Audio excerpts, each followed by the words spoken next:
2 readings and they're quite long ones. Does anyone want to do one of them, or do you want to force me to do it? Hi. It's all of chapter 7 of Judges. Who would like to read all chapter 7 of Judges? Oh gosh, you won't be able to, I don't think. I think you might be able to, Crystal. Come on then, let's see how well you can do it. No, Grandad's got it on someone. I'll hold it for you. Yeah. Early in the morning, Jerubbaal, that is Gideon, and all of his men camped at the spring of Harod.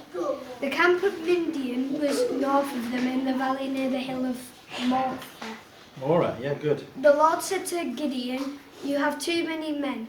I cannot deliver Midian into their hands, or Israel would burst against me. My own strength has saved me. Now announce to the army, anyone who trembles with fear may turn back and leave Mount Gilead." So 22,000 men left, while 10,000 remained. But the Lord said to Gideon, "There are still too many men. Take them down to the water, and I will thin them out for you there. If I say this one shall go with you, he shall go. But if I say this one shall not go with you, he shall not go." So Gideon took the men down to the water. There the Lord told him, "Separate those who lap the water with their tongues, as a dog laps from those who kneel down to drink." 300 of them drank from cupped hands, lapping like dogs. All the rest got down on their knees to drink. The Lord said to Gideon, "With the 300 men that lapped, I will save you and give the Midians into your hands. Let all the others go home." So Gideon sent the rest of the Israelites home, but kept the 300 who took over the provisions and trumpets of the others. Now the camp of Midian lay below him in the valley. During that night, the Lord said to Gideon, "Get up, go down against the camp, because I am going to give it into your hands.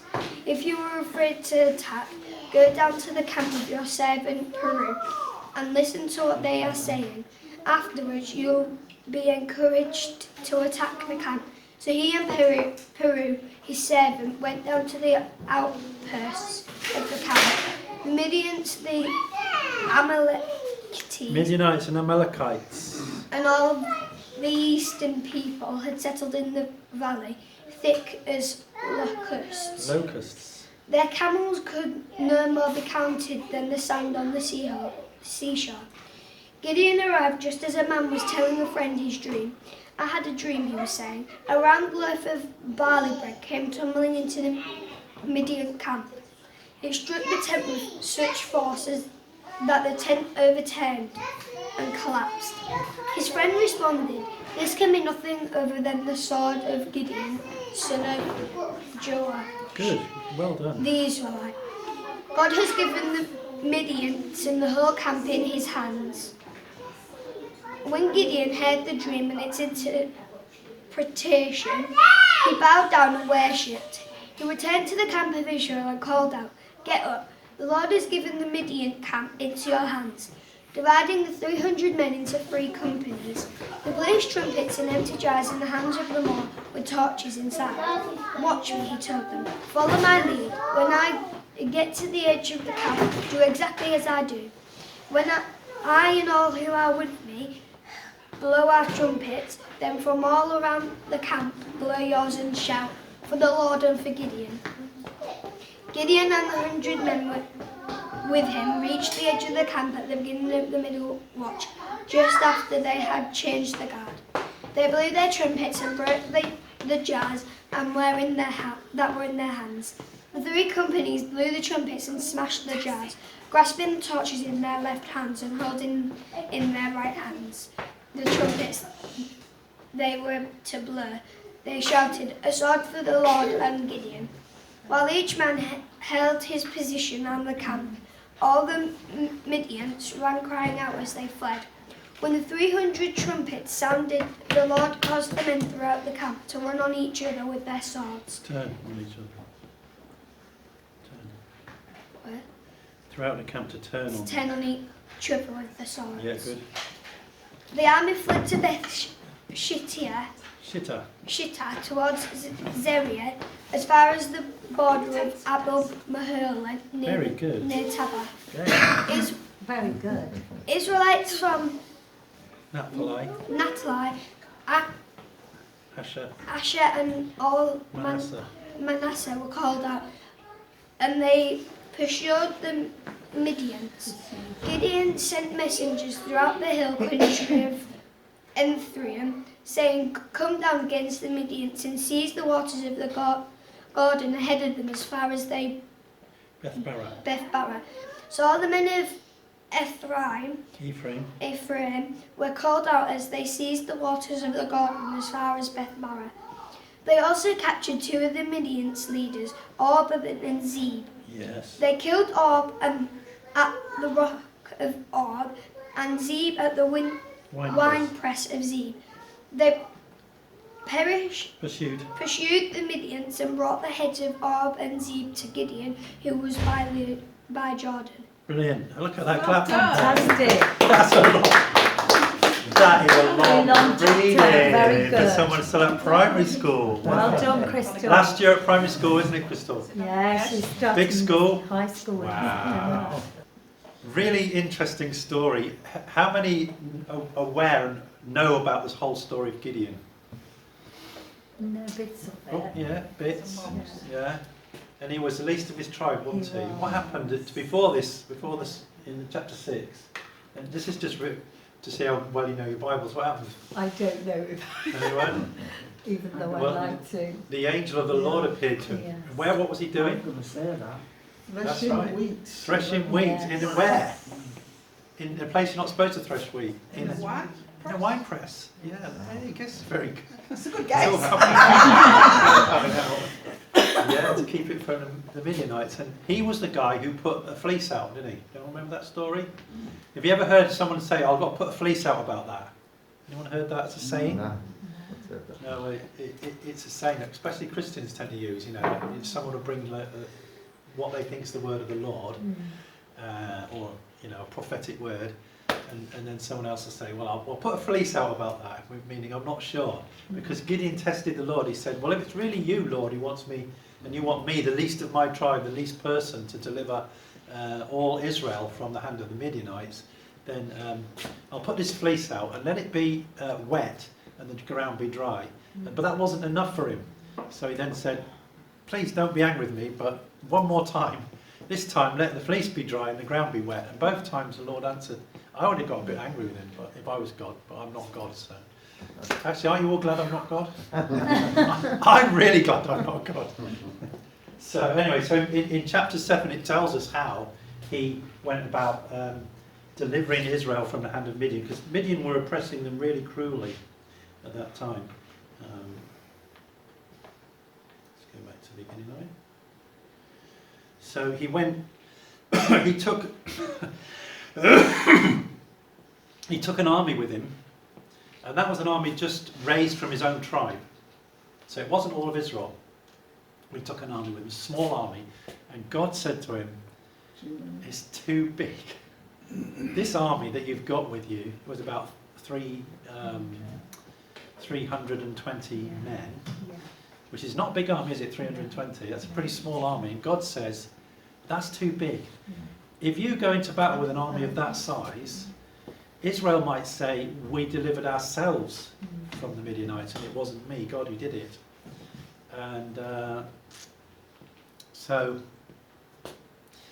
how does he do it? First of all, the first thing he does, in verse 3, "Announce to the army, anyone who trembles with fear may turn back and leave Mount Gilead." So 22,000 men left, while 10,000 remained. So he started out with an army of 32,000. And 2/3 of them, slightly more than 2/3, ran. And that spoke to me when I was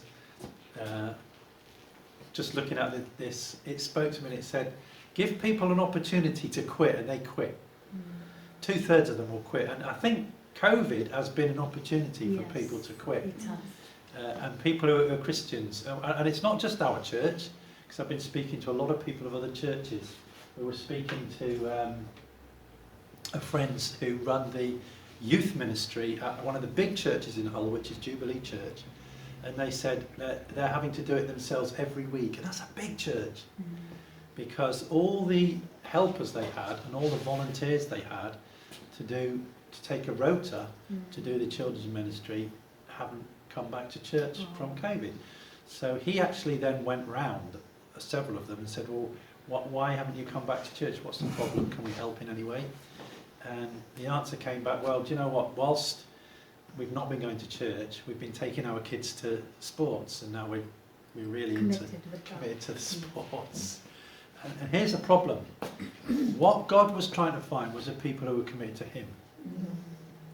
God is always looking to find out the people who are committed to him and him alone.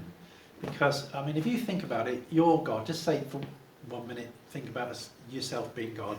You make the whole universe. That's trillions and billions of stars, millions of galaxies. And then you pick this little rock called Earth, and you create life on it. All sorts of life. It's abundant with life. And then you create one particular creature for fellowship with yourself. That's what we were created for fellowship with God, nothing else. And you do everything you can to make the world and the universe right for that creature to have communion with you. And that creature would prefer to go to sports on a Sunday than to worship you.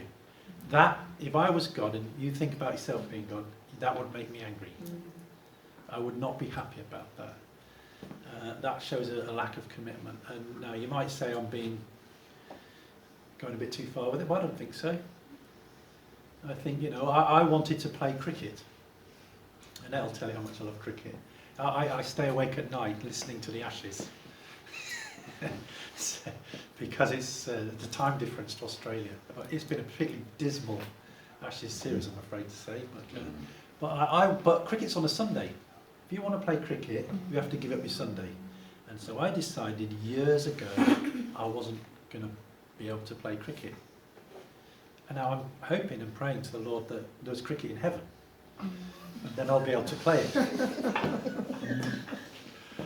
And I'm hoping and praying that Jesus will play and I'll be able to get him out, because I was a bowler, not a batsman. But we'll see. He might be a really good batsman. You'll know what's coming. That's right. Won't be able to hide it in the back of your hand. Yeah, that's true. Yeah. We'll all know what's coming. That's the trouble with playing cricket. So, yeah. And so that's the key. More than 2/3 of the people were just not committed to the Baal. So he's down to 10,000, and God says to him, "That's still too many. Still too many." And I've preached, and a lot of other people have preached on this: kneeling down to drink from a pool like this, as opposed to drinking like that. And that was the key for how he's supposed to decide who came with him and who didn't. And I've seen loads of people preach on the spiritual significance of it, and even I've been guilty of doing that many years ago. But it didn't really matter.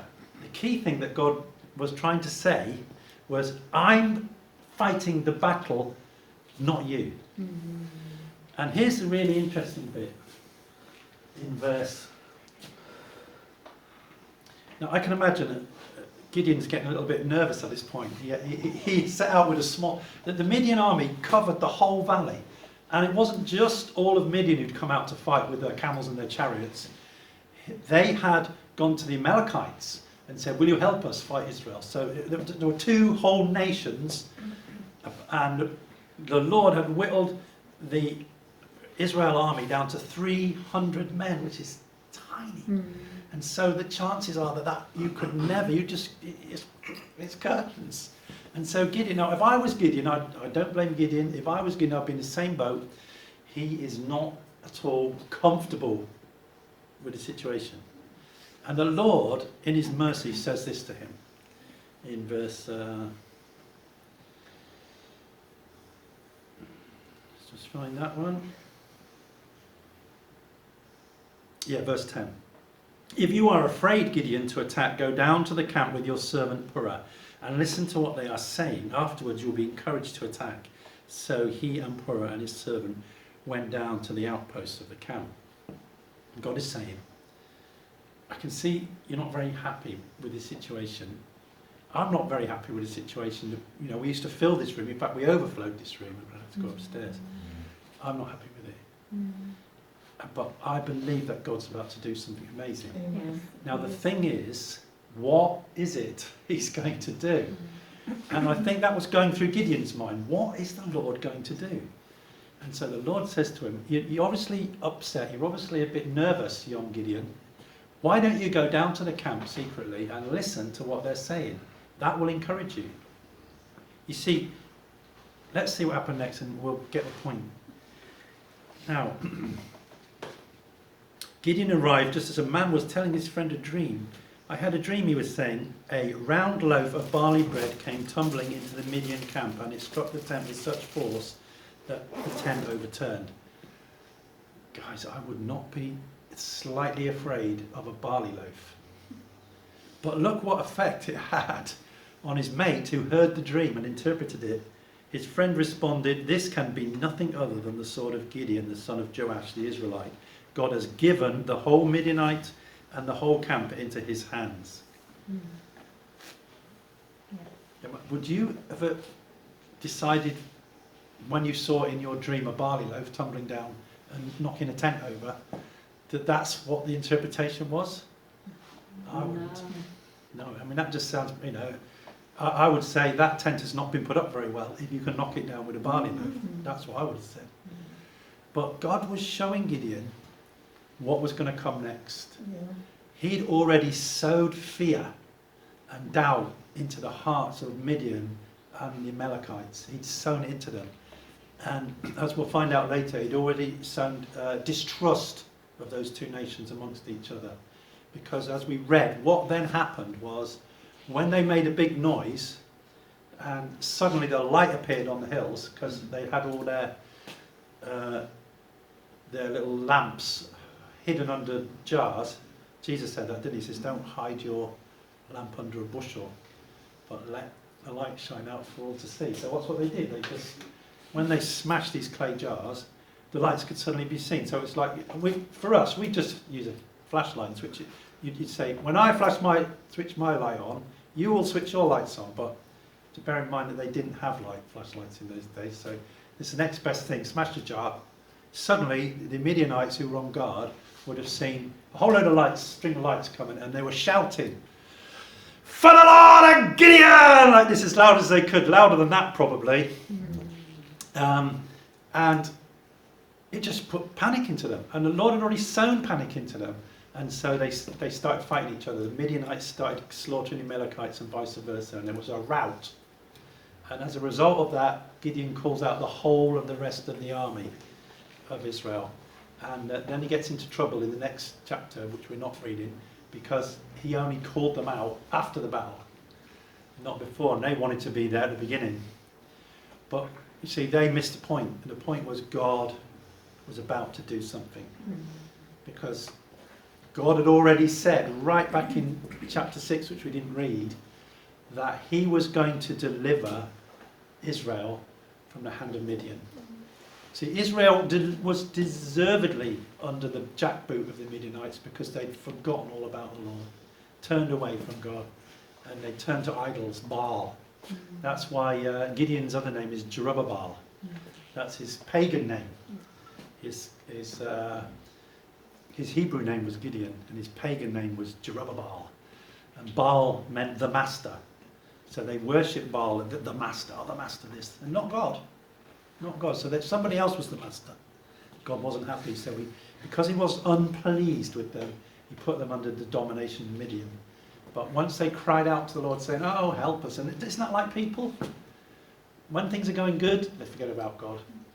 And then when things is really tough, and Annette and I both have prophecies that tough times are coming in the next 10 years, and really tough times.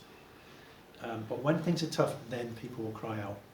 I was having a really interesting chat with Father Albert, who is the Catholic priest for get this, Bridlington, Filey and bits of Scarborough. That's how thin on the ground they are now. And he was saying, do you know what's unique about this plague? This pandemic that we're going through at the moment? It's unique in history. Never ever have we dealt with a plague that we've had in the way we've dealt with it. Nobody turned back to the Lord. Every other plague we've had, the churches have been full and people have turned to the Lord and they've sought the Lord. But with this plague, it's been the opposite. People would rather go to sports day. It's a challenge, isn't it? Yeah, and so God is saying, I'm not happy with that. And so bad times are coming. And maybe when they happen, people in their pain will cry out to the Lord. That's what happened with Gideon. But the key thing is that God boosted Gideon's faith by showing him what he was about to do. And there's another great example of that in the further on in the Old Testament, in 2 Kings, and it's in 2 Kings. I think it's, what chapter is it? Well, don't do that. 6, 2 Kings 6, and it's Elisha and his servant Gehazi. I'll read this one. So 2 Kings 6, starting at verse 8. Now the king of Aram was at war with Israel, and after conferring with his officers, he said, I will set up my camp in such and such a place. So the Arameans were constantly coming down into especially the northern parts of Israel and doing raids and killing people and taking away booty. And so the problem was it wasn't working very well. The man of God sent word by the king of Israel, beware of passing that place because the Arameans are going down there. So the king of Israel checked on the place indicated by the man of God time and time again. Elisha warned the king that he was on his guard in such and such a place. So basically what happened was they would send marauding bands down, but God would tell the prophet Elisha in advance, oh, by the way, the Arameans are going to this city or this town or that village or this place and they're going to raid it. And so the king, forewarned and forearmed, would reinforce only those places where he knew. And so the king of Aram is getting really, really upset about this. And let's see what he says. This enraged the king of Aram, and he summoned his officers and demanded of them, tell me, which of us is on the side of the king of Israel? In other words, which one of you guys is a traitor? Who's telling the plan to the king? And so they're all quaking in their boots because the penalty for treachery would be death. And the Arameans were known to inflict death in a particularly nasty way to people they didn't like. One of their favourite things was to skin you alive. So, none of us, Lord, my king, he said, all of his officers, but Elisha, the prophet who is in Israel, tells the king of Israel the very words you speak in your bedroom. Go and find out where he is, the king ordered, so that I can send men and capture him. The report came back, he is in Dothan. Then he sent horses and chariots and a strong force there. They went by night and they surrounded the city. When the servant of the man of God got up and went out early the next morning, an army with horses and chariots had surrounded the city. Now the servant's name is Gehazi. We meet him later on, because does anyone remember the story of Naaman? Naaman, what was Naaman's problem? He had a disease. He had leprosy. And what did Elijah tell him to do? Go wash himself in the Jordan 7 times. And he nearly didn't do it because he thought, well, there's loads of rivers where I live. Why do I have to need to wash myself in this little puddle? But he did do it, and he was cleansed. And he was not only cleansed, but he was saved. He became a believer. And he offered as a reward Elisha anything he wanted. And Elisha refused all the presents. But his servant Gehazi said, do you know what, I quite fancy some of those coats and some of that booty. So he secretly went to Naaman and said, oh, Elijah's changed his mind. Can I have this, that and the other? Naughty. And as a result, do you think Elisha knew about that? Even though he wasn't there? Of course he did. God told Elisha. And Elisha said to Gehazi, because you've done this, Naaman's leprosy will cling to you and your descendants for the rest of your life, and he became leprous. So but that wasn't what was on really here. So Gehazi, that tells you a bit about Gehazi. It tells you that he was not a man of faith, but he was a man who saw things in the natural. There was stuff he wanted in the natural. He couldn't see things in the spiritual. And so he sees in the natural that the whole town where Elisha and he live has been surrounded by the armies of the king of Aram. And so there's no hope for them because the armies are only after Elisha. Right, so when the servant of the man of God got up and went out early the next morning, an army with horses and chariots had surrounded the city. "Oh, my lord, what shall we do?" the servant asked. And Elisha says, "Do not be afraid. Those who are with us are more than those who are with them." And this is the cue for the song that we started with. Elisha prayed, "Open his eyes, Lord, so that he may see." Then the Lord opened Gehazi's eyes, and he looked and saw the hills full of horses and chariots of fire all around Elisha.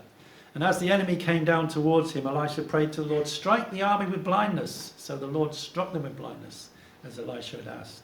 And Elisha told them, "This is not the road, and this is not the city, but follow me, and I will lead you to the man you're looking for."